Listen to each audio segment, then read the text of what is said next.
Good afternoon and welcome to the July and August Grow Your Own Happiness Sow Along. I'm Bex, also known as the Fairy Plant Lover, and this is Max, my little potting pal. So, as you're aware, we're nearly at the end of August, so my July sow along is super late.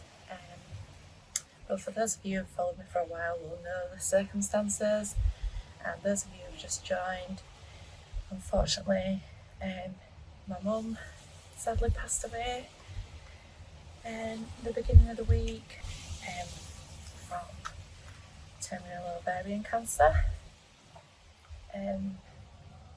Battled it like a true warrior for nearly 3 years, but we got the news a few weeks ago that it progressed and there was nothing else they could do. So it may have been a really tough time, but I promised my mum that I wouldn't give up, and she knows how much I love doing this, and I know how much she loves seeing me do this and watching my videos and getting updates from me and how my plants are doing. Yeah, gardening and growing just gave me and my mum so much joy, and so this sow along is dedicated to my mum.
So before we start, I'm just going to run you through the things that you'll need today. You will need a watering can or anything with water, some vermiculite if you've got it. It's just optional, but I prefer to top my seeds with this, especially when I'm autumn sowing, just because it keeps the warmth in and the moisture. So yeah, I like vermiculite. Some lovely potting mix. Now this compost I have mixed with 50% of perlite. Now perlite I love to use through autumn sowing purely because it's just really good for drainage, and because it's cooler and the water's not evaporating or getting used as quick, I don't want my seeds sat in soggy soil, so the vermiculite helps with the drainage of that. And we have pink plant labels, of course, with a pen. Seed trays, now you can use whatever you want, plant pots, these, anything that you prefer, but I love these. I love to use these in autumn purely because they are so compact and neat, and because it's double layer of plastic, they keep the warmth in, and they come with these cute little propagator lids, so when it's really frosty outside you just keep the lids on, keep all the heat in so the frost doesn't damage the seedlings.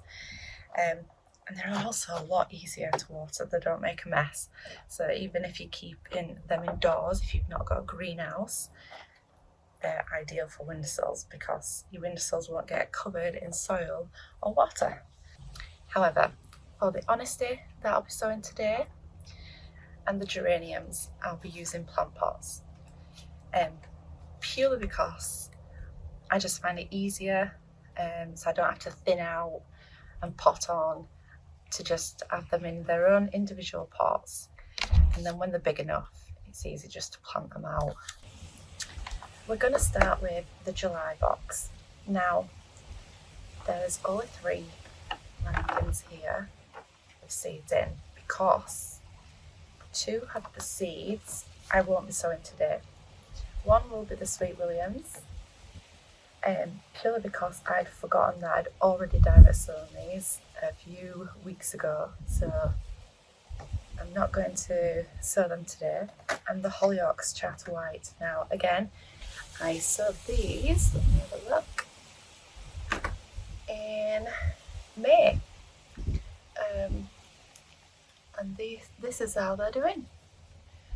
They're doing really well. I've got a lot more in the pink house, but I'll be planting these out soon in my border and then mulching them for over winter. So next year, because they've already got their root system, these need potting on actually quite soon, and their green leaves, they will hopefully flower next summer because these are hardy biennials. So that's the Hollyoaks and the Sweet Williams. You don't need to do these today, but you guys will. So if you've got any questions, just message me and I'll gladly help you through the potting process. But it's generally the same as what I will be doing with all the other seeds. Everything that I'll be sowing today, I will be keeping in the pink house over the winter and planting out after the frost has passed. Now, you don't have to do that if autumn sowing is not your thing. If you don't want to be faffing around through the winter months looking after seedlings, that's fine. You can direct sow more or less all of these. Now the timings may differ for direct sowing, but if you're unsure, just look at your information card or get in touch and I'll happily give you the information needed. Now, direct sowing is easy, but I prefer to do them in pots, simply because I like to know where things are going to grow. With direct sowing, it's a bit hit and miss. You just scatter the seeds and hope that they'll germinate and grow in the right places. This way you've got full control of where you put the plants in your garden, and that's what I like about keeping them in pots and looking after them over the winter. So when it does come to planting out in the spring, you know exactly where they're going to go and you can arrange them how you want. As for the poppy seeds, a lot of people choose just to scatter the poppy seeds, and that's fine. But again, I'm going to scatter them in a tray and keep them in the pink house over the winter months and then plant them out after the frost has passed. It's just personal preference, so just do whatever's right for you. The forget-me-nots that I'm going to be talking about in a minute, I've already sown some of these earlier on in the year and planted them out. These are my favourite spring flowers, and in here you'll see that I just sprinkled the seeds in this plant pot, didn't thin them out, just left them. So these are the pink forget-me-nots, and I planted them actually in my flower border where my little water feature is, just around the edge. They don't mind shade and they like moist soil, so it's just the perfect position for those. But I will be sowing some more today, because although I've got the pink and blue, I've got no white, and this is the mixed variety with the pink, blue and white. And any excess plants I will either give to family members or sell them. So we're going to start off with the forget-me-nots. These are super easy to grow, they're not fussy. You can more or less plant them where you want, they will grow. The seeds are pretty tiny, so if you want to just scat them lightly, that's perfectly fine because you can thin them out later. Or if you've got one of these individual seed trays like I have, you could just pop 2 per cell, and then if one doesn't germinate, hopefully the other one will. So I'm just going to pop a couple in each. Then I'm going to cover them lightly with vermiculite, give them a good water label and pop in the pink house. These are such pretty, dainty little flowers, and I absolutely adore them when they are put in jewellery. I've seen a lot of people who craft their own jewellery and dry these flowers out and make necklaces and rings, and I just think they're so beautiful. Let's just pop these in. This may take a while, so speed it up. So I've sown all my seeds, covered with a light covering of vermiculite, and now I'm just going to label them and give them a good water. But I'm going to be watering them all together at the end. So I'm just going to pop these over here for now.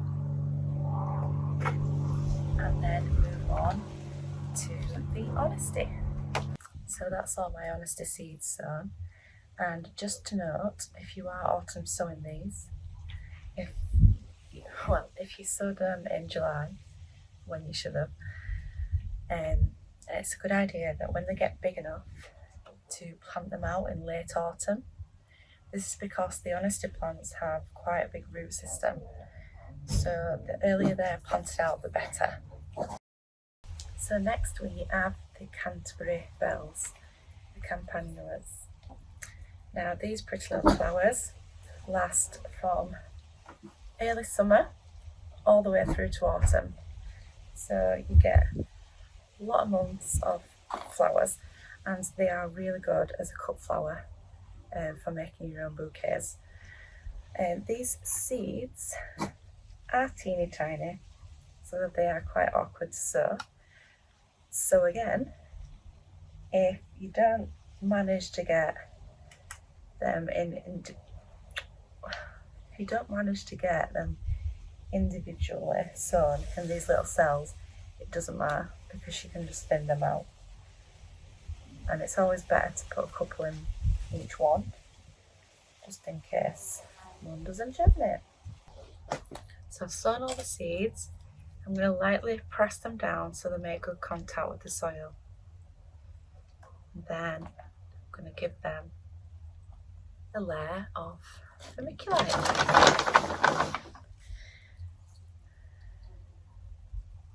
And then I'm just going to label and water at the end.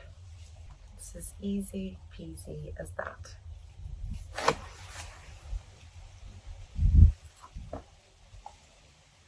Canterbury Bells, done. Moving on now to the August box. So we're going to start with geraniums. So geraniums are perfect for ground cover, so look amazing in flower beds. They have a thick green foliage and lots of pretty little flowers, and they just keep on flowering for months and months. And these are a hardy perennial, so they'll come back year after year after year. So yeah, these are one of my favourite for the garden. Now these seeds are not too small, but not really big, but they're not fluffy to sow. So I'm going to pop one per cell, and I'm hoping that they all germinate, because these seeds are not the cheapest. So the geranium seeds are in, and if you've got it to hand, a bit of coarse grit over the top is recommended, but not needed. So let's get the plant label. That's them done. We'll now move on to the Nigella seeds.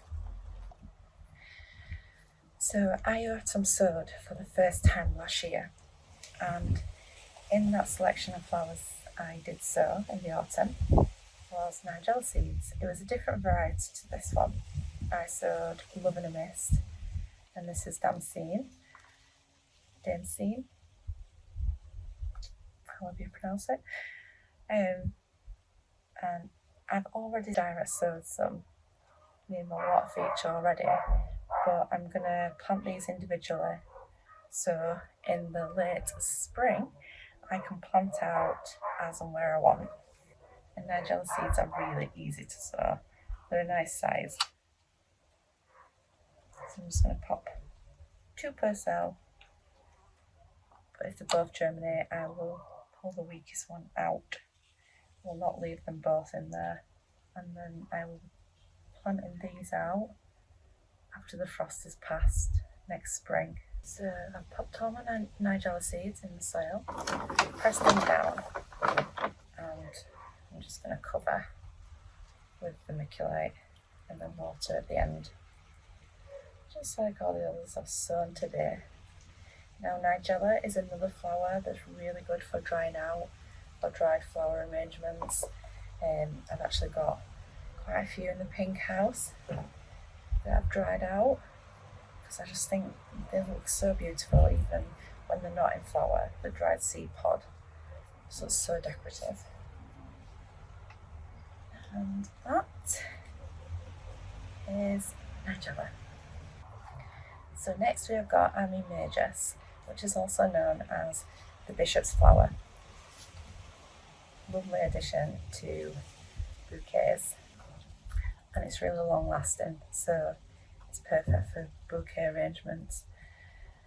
Now, the Ammis don't really like root disturbance, but if you are careful, you shouldn't have a problem.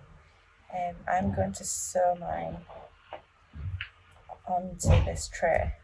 It's not an individual cell. I'm just going to do a light scattering of seeds, and then when they are big enough to handle, I'm going to thin them out and either pot on or plant directly into the final flowering place. So I'm just going to scatter these as evenly as I can. Although I'm not really good with scattering evenly. I tend to have big clumps of lots of seeds in one place. But it doesn't matter, because it can all be thinned out later. Make sure they make good contact with the soil. Give them a light covering.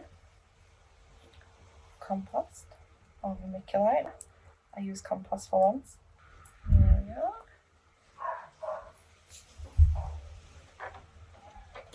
And we're going to label and water. Moving on to the poppy, the Royal Wedding. Absolute showstopper in a flower border, this one. I cannot wait to see it in flower next year. So as I said before, you can either direct sow these or keep them indoors over winter. I'm going to keep mine in the pink house. I'm just going to get my tray. And again, just like the others, I will be planting these in their final flowering place after the frost has passed.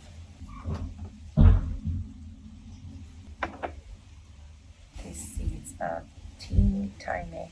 I've not got many of these seeds left, so I am going to sow 1 seed per cell. Here we are. Press them down and cover them up with compost. So that's them all in soil, label and water. And I'll be popping them with the rest. The final flower I will be sowing today is the Viola's Pink Shades. Super pretty, perfect for containers, flower borders, and they just flower more or less all year round, and they come back year after year. They are classed as a hardy biennial / annual, but they do self-seed, so I've got violas that have sprung up everywhere in my garden, which I know for a fact I never planted myself, so once they're in, you will get them back year after year. They are also perfect for autumn sowing because they are winter survivors. They really are hardy. So yeah, there's not much chance of killing these off in the frost.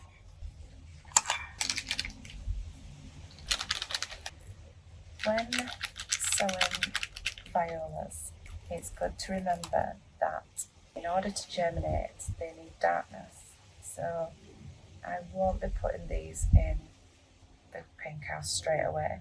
I'm going to put them somewhere cool and dark and wait for them to germinate and then move somewhere sunnier. So I'm going to give them a good coating of compost to make sure no light can get to them, and hopefully we will have better germination this time round than I did with my pansies that I sowed in February, which also needed darkness to germinate, but I only managed to get one to germinate and that didn't survive. So I don't know what I went wrong. And it's also good to keep the soil moist as well. Don't forget about it and let it dry out or they'll not germinate. So I'm just popping a couple of seeds per cell. Press them down.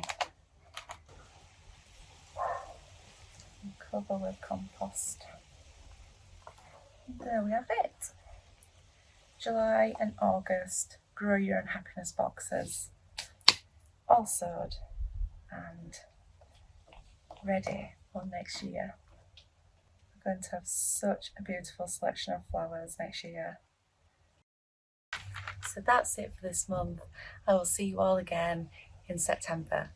Bye for now, my little fairy gang.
I don't know what kind of insect that is, but it's not a normal housefly.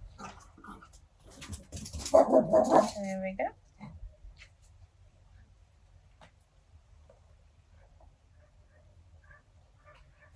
So these seeds need lots of light. I barely. You idiot.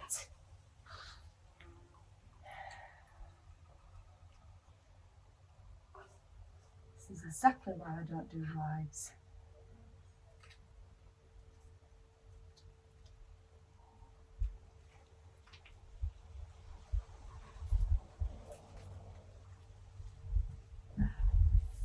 Thanks.